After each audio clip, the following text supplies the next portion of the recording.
आज हम डॉक्टर भीमराव अंबेडकर द्वारा रचित भाषण सफल प्रजातंत्रवाद के लिए आवश्यक बातें की व्याख्या का अध्ययन करेंगे।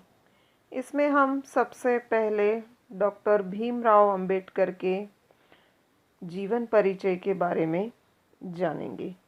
इनका जन्म सन 1891 ईस्वी और मृत्यु सन 1956 ईस्वी। भारतीय संविधान के निर्माण में अभूतपूर्व योगदान देने वाले महान नेता डॉक्टर भीमराव अंबेडकर का जन्म मध्य प्रदेश के एक छोटे से गांव महू में हुआ।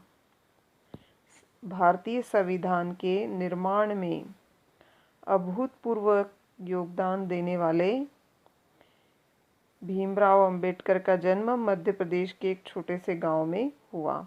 आपके पिता का नाम रामजी मालोजी सकपाल और माता का नाम भीमाबाई था। कई सामाजिक और वित्तीय बाधाओं का मुकाबला करते हुए शैक्षणिक उन्नति करते रहे। डॉक्टरेट तक की उपाधि प्राप्त की। उन्होंने जातिगत भेदभाव का डटकर विरोध किया। समतामूलक समाज व प्रजातांत्रिक मूल्यों की स्थापना में विशेष योगदान दिया। सभी को समान अधिकार प्राप्त हो। स्वतंत्र भारत के प्रथम कानून मंत्री रहे तथा संविधान के प्रारूप को संसद में स्वीकृत कराया। इनकी प्रमुख कृतियां हैं the caste, the India their mechanism, genesis and development, the untouchables to और who are they, who are the Shudras, Buddha and his Dhamma, thoughts on linguistic status, the problems of रफपी, the abolition of provincial finance in British India, the rise and fall of the Hindu women, annihilation of caste। इनका संपूर्ण वाङ्मय भारत सरकार के कल्याण मंत्रालय द्वारा बाबा साहेब अम्बेडकर संपूर्ण वाङ्मय नाम से 21 खंडों में प्रकाशित हो चुका है। ये तो हुआ इनका परिचय। परिचय में आपके प्रश्न बनता है कि डॉक्टर भीमराव अंबेडकर का साहित्यिक परिचय लिखिए। तो उसमें जीवन परिचय, रचनाओं के नाम और उनकी साहित्यिक विशेषताओं के बारे में आपको बताना है। अब यहाँ पर जो उनका भाषण संकलित है कि सफल प्रजातंत्र के लिए आवश्यक बातें। भाषण में डॉक्टर भीमराव अंबेडकर ने परिपक्व राजनीति मंथन और भारत में लोकतंत्र की मजबूती के लिए आवश्यक उपाय पर बेबाक विचार किए हैं, यानी बिना किसी रोक टोक के उन्होंने बड़ी बारीकी से और स्वतंत्र रूप से अपने विचार व्यक्त किए हैं। प्रजातंत्र में चुनी हुई सरकार को जनता के प्रति जवाबदेह होना चाहिए तथा बहुमत को अल्पमत के प्रति अधिक संवेदनशील होने की जरूरत है। लेखक ने दूसरे देशों की स्वस्थ लोकतांत्रिक परंपराओं से प्रेरणा ग्रहण करने तथा भारत में विधायिकाओं में अधिक जवाबदेही व संयत चर्चा की आवश्यकता पर बल दिया है। डॉक्टर अंबेडकर द्वारा प्रजातंत्र की सफलता हेतु दिए गए सुझाव आज भी प्रासंगिक हैं।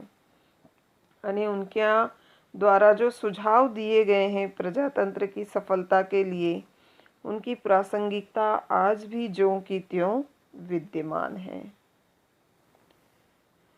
अब उनके द्वारा जो रचित भाषण है सफल प्रजातंत्र के लिए आवश्यक शर्तें। यह स्वीकृत मत है कि प्रजातंत्रवादी शासन व्यवस्था में जो सत्तारूढ़ है, सत्तारूढ़ यानी शासन करने वाला, उन्हें प्रत्येक 5 वर्ष लोगों के पास जाना चाहिए। अब यहाँ पर इस भाषण में डॉक्टर भीमराव अंबेडकर ने प्रजातंत्रीय शासन व्यवस्था की चर्चा की है और उसकी कुछ महत्वपूर्ण बातों के बारे में बताया है। उनका कहना है कि शासन व्यवस्था में प्रजा के द्वारा जो शासन व्यवस्था चुनी जाती है, उस शासन व्यवस्था में प्रत्येक 5 वर्ष बाद चुनाव होना आवश्यक है। उन्हें 5 वर्ष लोगों के पास, प्रत्येक 5 वर्ष लोगों के पास जाना चाहिए और उनसे पूछना चाहिए कि क्या उनकी सम्मति में वे इस योग्य हैं उन्हें सत्तारूढ़ रहने दिया जाए, सत्तारूढ़ यानी शासन में। तो उनका मानना है कि प्रत्येक 5 वर्ष बाद चुनाव होना आवश्यक है और जो राजनीतिक दल शासन कर रहा है उनको जनता से पूछना चाहिए कि वह आगे जनता के लाभ के लिए काम करे या नहीं। यह सहमति किसके बीच में? जनता के बीच में जाकर प्राप्त करनी चाहिए ताकि वे उनके हितों का संरक्षण कर सके, उनके सौभाग्य को बना सके। जनता उनको सरकार में बनाने के पक्ष में है या नहीं, प्रजातंत्र में इतना पर्याप्त नहीं है। सरकार को 5 वर्ष बाद शासन से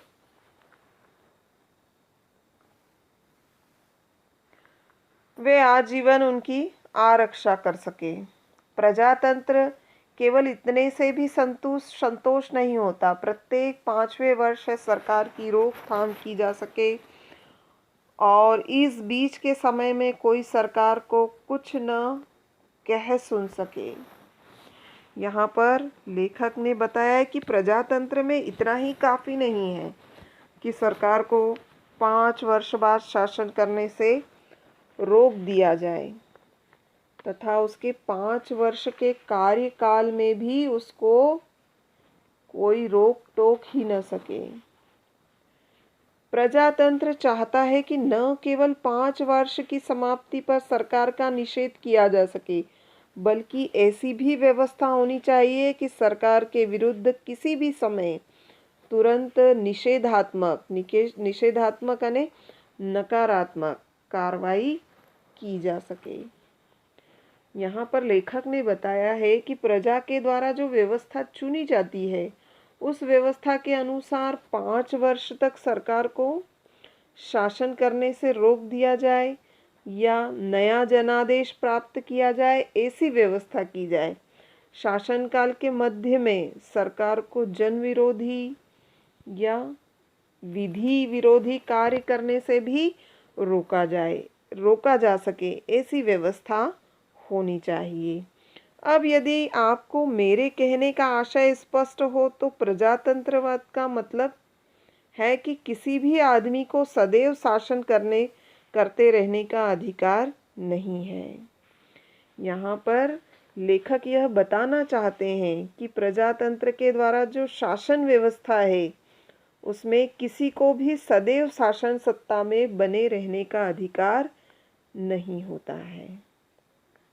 यह शासन करने का अधिकार लोगों की स्वेच्छा पर निर्भर करता है। कौन शासन करेगा, यह निर्णय करने का हक केवल जनता को होता है। उस अधिकार को लोकसभा भवन में ही चैलेंज किया जा सकता है। इस अधिकार को चुनौती केवल लोकसभा के भवन में ही दी जा सकती है। यहाँ पर लेखक ने बताया है कि प्रजा के द्वारा जो शासन चुना जाता है, उस व्यवस्था में सरकार 5 साल के लिए चुनी जाती है। उसको चुनने का हक जनता को होता है और विधि के विरुद्ध या कार्य पद्धति अपनाने पर सरकार को कार्यकाल के मध्य में रोकने की व्यवस्था होनी चाहिए। आप देखें कि विरोधी पक्ष का होना कितना आवश्यक है। यदि शासन के द्वारा यदि उसे बीच में रोका जा सकता है तो इसके रोकने के लिए विरोधी पक्ष का होना कितना जरूरी है। विरोधी पक्ष के होने का मतलब है कि सरकार हमेशा हथौड़े के नीचे रहती है। यहाँ पर लेखक ने बताया है कि प्रजातंत्र में विरोधी पक्ष को उन्होंने जरूरी बताया है कि जो लोग सरकार में नहीं होते हैं वे सरकारी कार्यों पर नज़र रखते हैं। उनके कारण सरकार क्या होती है, मनमानी नहीं कर सकती है। सरकार को अपने प्रत्येक कार्य का औचित्य यानी मतलब सिद्ध करना होता है। सरकार के हथौड़े के नीचे रहने का तात्पर्य है कि विरोध के कड़े नियंत्रण के कारण सरकार विधि के विरुद्ध कार्य नहीं कर सकती है।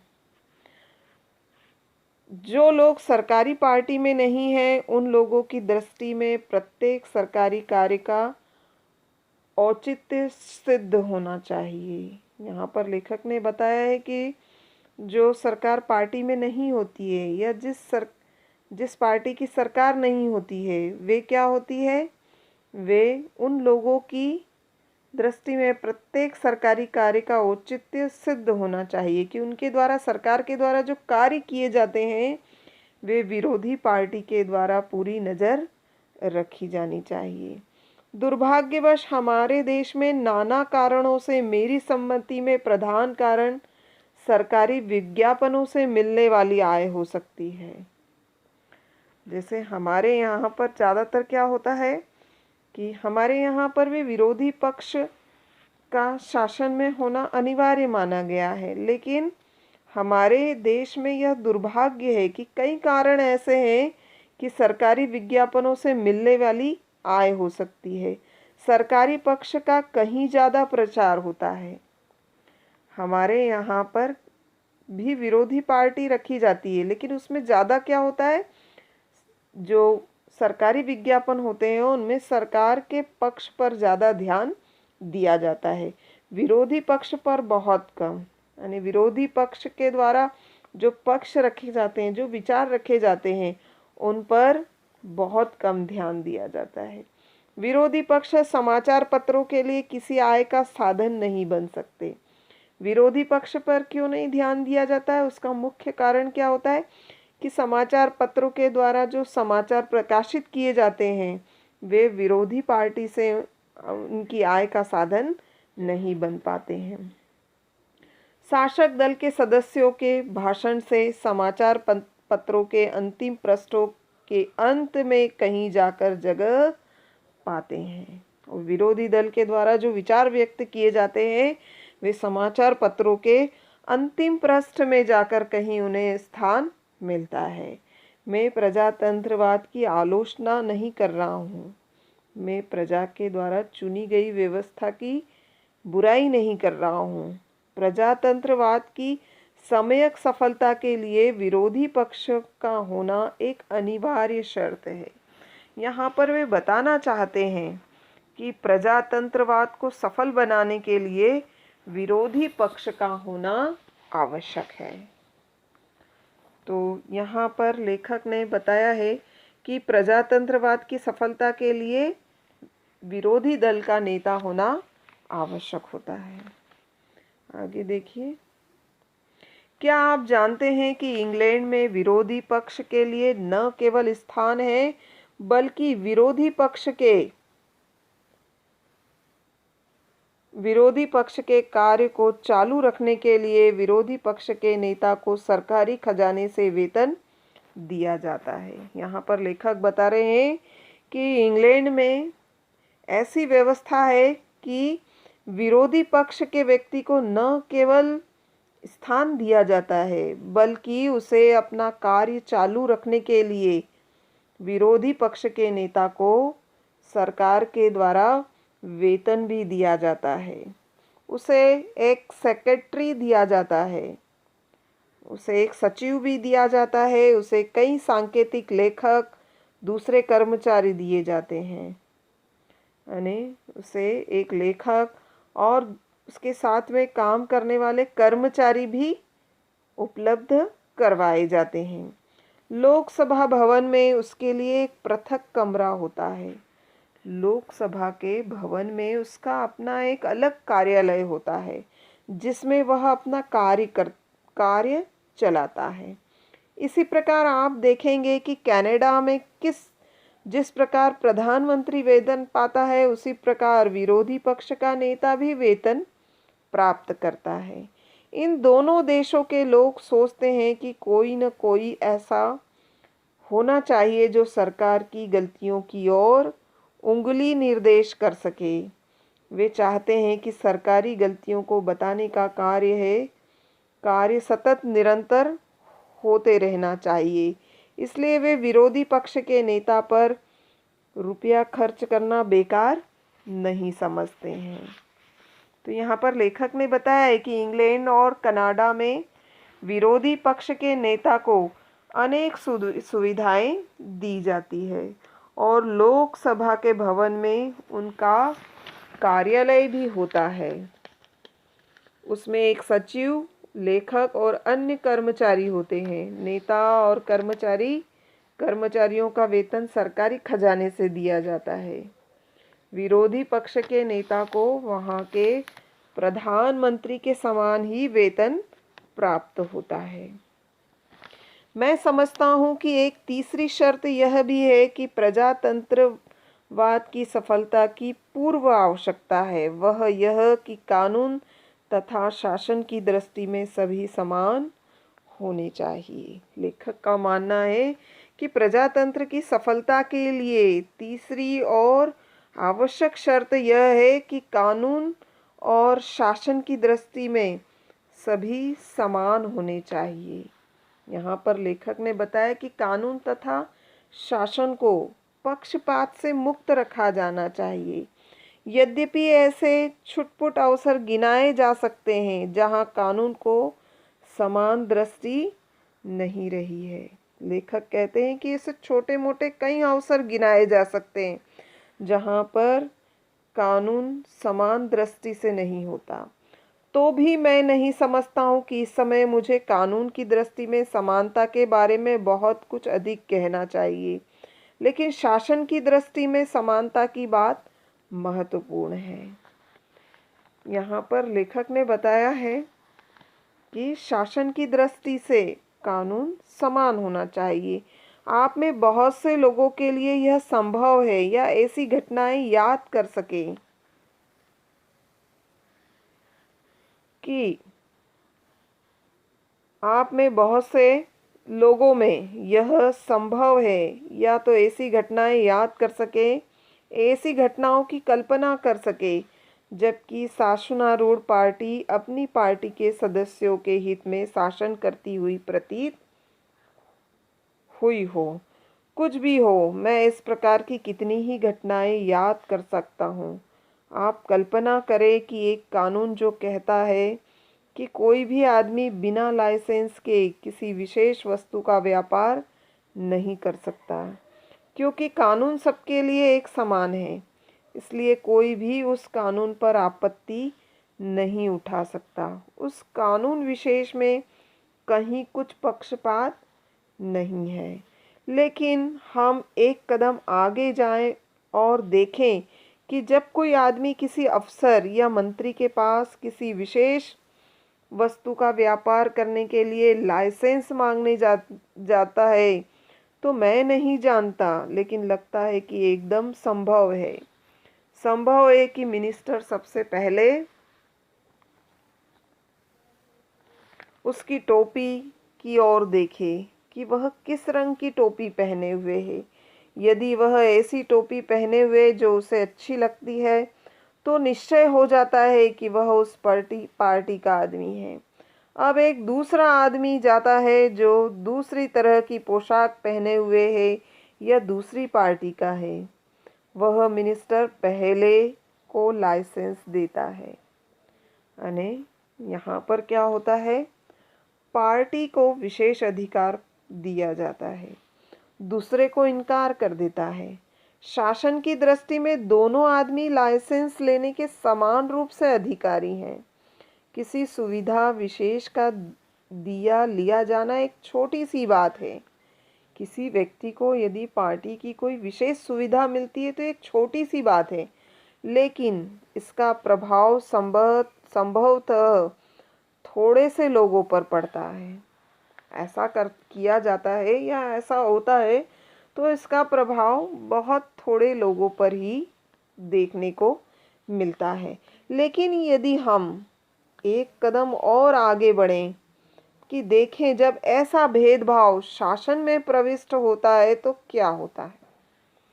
यहाँ पर लेखक ने जो उदाहरण दिया है वह एक छोटा सा है और मामूली है कि किसी एक व्यक्ति को विशेष अधिकार मिल जाता है ना।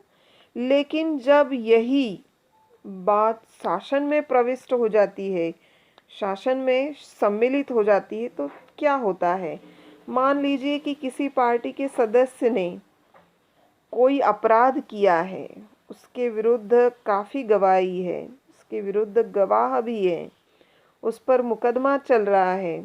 अब उस इलाके में उस पार्टी का मुखिया मजिस्ट्रेट के पास जाता है और जाकर कहता है कि इस आदमी पर मुकदमा चलाना ठीक नहीं क्योंकि यह पार्टी का आदमी है। या आगे बढ़कर यह भी कहता है कि यदि आप मेरी बात नहीं मानोगे तो मैं इस बात की सूचना मिनिस्टर को दे दूंगा, तो यहाँ से आपका तबादला अन्यत्र करा दूंगा। तबादला ने ट्रांसफ़र। आप कल्पना ही कर सकते हैं कि इससे सारी शासन व्यवस्था में अव्यवस्था और आपाधापी का साम्राज्य हो जाएगा, है ना। तो यहाँ पर लेखक ने बताया है कि यदि भेदभाव समानता का जो अधिकार है यदि शासन में प्रविष्ट हो जाता है तो उसका परिणाम क्या होता है, यह आप देख सकते हो कि शासन व्यवस्था में कैसा हो जाएगी, अव्यवस्था हो जाएगी, है ना। किसी समय अमेरिका में यही हाल था। लेखक बताते हैं कि अमेरिका में ऐसी ही स्थिति थी। उस समय की शासन पद्धति विकृत पद्धति के नाम से प्रसिद्ध है और अमेरिका में यह जो शासन की पद्धति थी वह आगे जाकर विकृत पद्धति के नाम से जानी गई। जब एक पार्टी शासनारूढ़ होती तो पहली पार्टी के द्वारा नियुक्त सभी कर्मचारियों को उनके पदों से पृथक कर दिया जाता। अमेरिका में पहले ऐसी व्यवस्था थी जो शासन की इच्छा अनुसार काम करती थी। उस समय शासन की जो व्यवस्था थी यह अमेरिका की शासन पद्धति विकृत पद्धति के नाम से प्रसिद्ध हुई।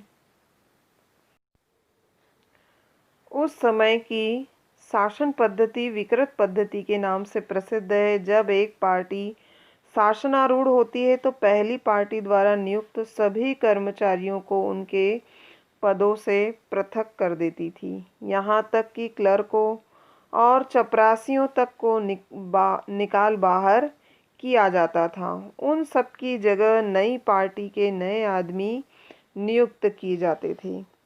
वास्तव में काफ़ी वर्षों तक अमेरिका में कहने सुनने लायक किसी तरह की शासन व्यवस्था नहीं थी। बाद में यह बात स्वयं उनकी समझ में आ गई कि प्रजातंत्रवाद के हित में यह ठीक नहीं है और उन्होंने इस विकृत पद्धति को बदल दिया।